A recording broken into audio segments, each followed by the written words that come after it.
You're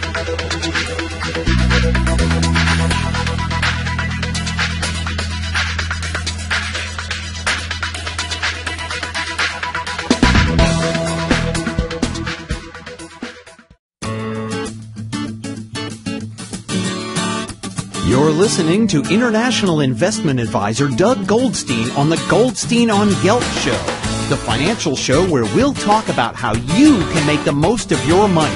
With all the confusing financial chatter bombarding you each and every day, Goldstein on Gelt will give you the practical information you want and need about living a financially stable life.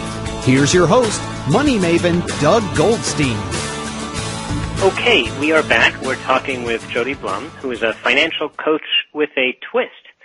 She has a social work background, bringing empathy and emotional understanding to debt management.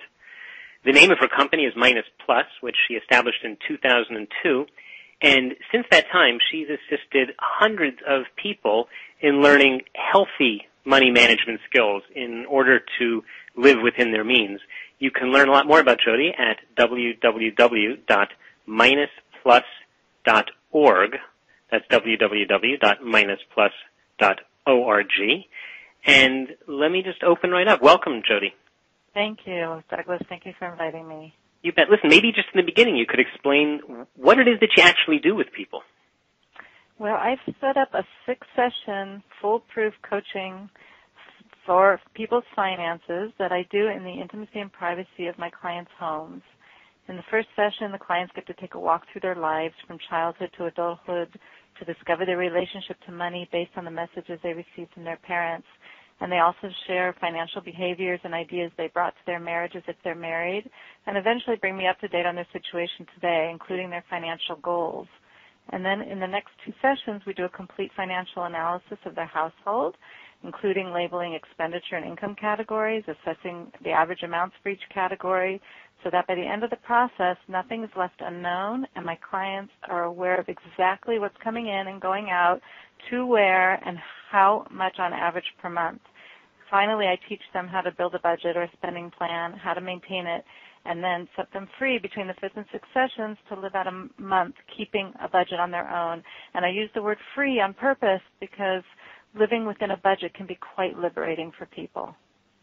You said this is a foolproof system. Have you worked with many fools, or can you describe how it, in fact, is foolproof?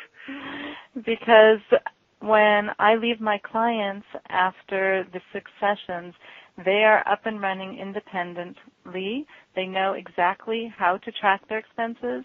They know how to build a budget, how to maintain a budget, and they have learned where to bring down costs and how easy that can be in many cases. And they are usually living within their means. Amazing. You said it's a 6-session course. Is this like 6 weeks, 6 months, 6 years? I try to finish within 3 months because there's a lot of homework and people have some footwork to do in order to prepare for our meetings. So I leave it to the clients to determine when the next meeting will be. Usually between the 1st and 2nd sessions, there's not a lot of homework besides financial goals, which maybe we'll speak about later. And between the other sessions, there's a lot of work for them to do to get up and running. By the time I leave them, though, this is the interesting thing, after 6 sessions, they should be spending about an hour a week managing their finances, which isn't a lot, given that people often work 40-plus hours a week. To spend 1 hour a week to manage your finances can really bring you fiscal health. Okay, fantastic. For many people, though, budgeting is considered a dirty word. How can we get over our aversion to it? Well, you're right. People do have hang-ups about budgeting. I'd like to ask the listeners what budgeting means to them. What is a budget, and what are your perceptions of a budget? Is it a spending plan for you, or is it a blueprint? Does it mean being frugal, or does it mean being smart? Is it limiting, or is it empowering? I think for a lot of people, they just feel it's a hassle, right? How do you keep track? You go out in the course of the day and you're spending here and spending there, and then you have your horot keva, the automatic withdrawals. There's so many things going on, and you can, most people, I think, spend their lives ignoring it. So it would seem to me that the complaint I'm sure you've heard many other complaints, might just be the hassle of it. You're right, and that's why working with me during those 6 sessions is so time-consuming, because people are taking care of all those hassles.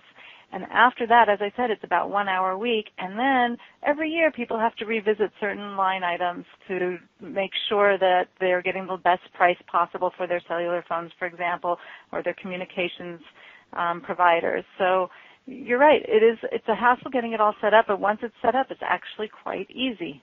Is this only for people who are in overdraft or for people who are not in overdraft? That's a great question. I have both.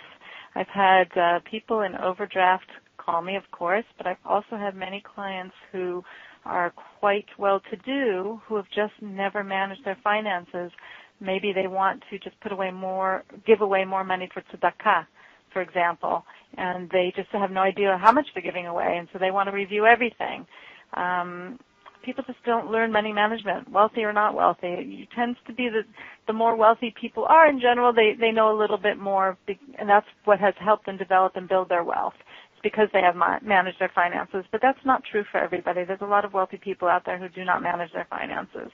I see. We are talking with Jody Blum, who is a financial coach. In fact, I know Jody for many years already. She and I have worked with many clients in common, and one of the areas that I found is that I'll often talk to a client when I put together a financial plan about how much money they need to save on a monthly basis. And then they look at me with a blank stare and they say, well, Doug, but we may be earning well, but we just can't find, where can we cut?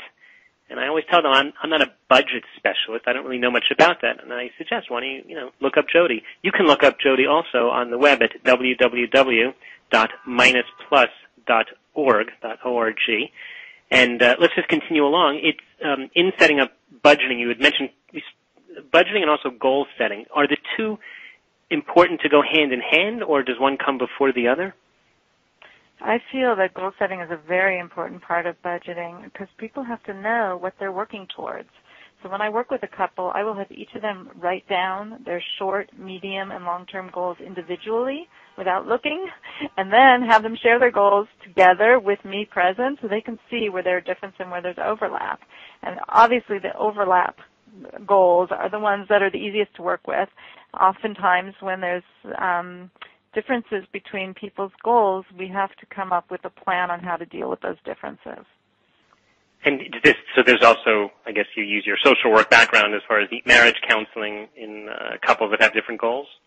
I would say that's where my social work skills come in the most handy. I could give you an example. Great. About people, for example, I don't know if this would be anybody in the audience, but let's say the husband is a spender, and he's always buying CDs and cars and new toys, and the wife is getting more and more anxious because she's a saver. So he might begin to hide his spending. Then the wife sees that the husband is being irresponsible and insensitive to her needs, a liar, not a partner, and she wants to work on his not spending. Then he sees his wife as controlling, uptight, insensitive to his needs, possibly overly responsible. Well, what happens, Doug, is that if you speak about the money or the content, it's not going to stick long. But if you ask the husband what's important to him about buying X or spending Y, you can get them down to the core issues. And the husband might respond, Jody, I didn't have things like this when I was young. I felt deprived. That car means I've gotten somewhere and I'm successful. It's like a fix for him, like a tikkun for something traumatic that happened to him. And he says, I have this car and I'm a winner now. And then you ask the wife, why is it so hard for her that he makes this large purchase? And she says, I never felt secure and in control. I lived with anxiety. Having money in the bank means I feel secure and in control. Therefore, money in the bank is a fix for her to feel security. So if there's a relationship there between the two of them, maybe he would be able to not buy something because it knows that it hurts her in a really deep way and pushes a button in her. And the wife might be able to tolerate his spending or his overspending so he'll feel good about himself. In short, talking about the numbers in and out might not always be the answer, so I often need to go deeper with my clients. I think I have to tell you, I find the same thing also in meetings with clients, the different understandings of how their investments should look or how they should be put together, and they each spouse brings a lot to the table, whether it's a lot of baggage or a lot of wisdom, And I think that putting that all together is a very useful tool that I guess you bring to the table with your clients too. Yeah, it's finances are very, very emotional issue for people, undoubtedly. Okay. We're running out of time, but let me just ask you, maybe you could close with this. What systems do you find that people can use to keep track of their spending? I mean, there's so many, there's online, there's, pieces of paper, there's envelopes, there's remembering it. Mm-hmm. Do you have a trick maybe you can give to the listeners? Well, some of my clients do their tracking by hand, and it's the most laborious way. And I would say that Excel spreadsheet makes it a little bit easier, but it is just a spreadsheet. So my personal favorite is Quicken, which is a money management software program that does much more than a spreadsheet. It helps people build budgets, helps them categorize their payees and their income and expenses, and it can help them follow investments and manage debt repayment too. Okay, so that's great. So and does it work in shekels and dollars or other currencies? Yes, actually it does multiple currencies. Mm-hmm. Okay, it's very important also for people, especially Olim, who may have accounts both in the States, and I find occasionally people say, well, I earn this, and we don't spend any more than we earn every month.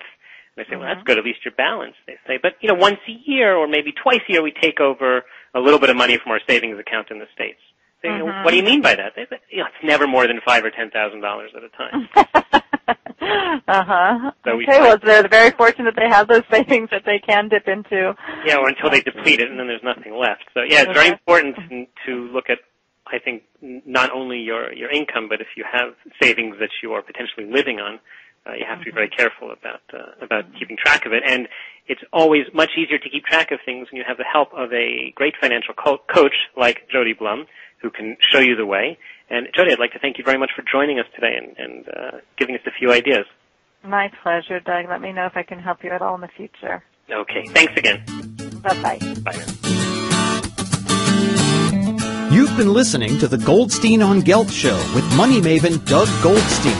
Doug's weekly radio show is heard around the world, but if you miss it, you can download the podcast at www.goldsteinongelt.com. The Goldstein on Gelt Show gives you up-to-date financial ideas so you can get on the path to financial freedom.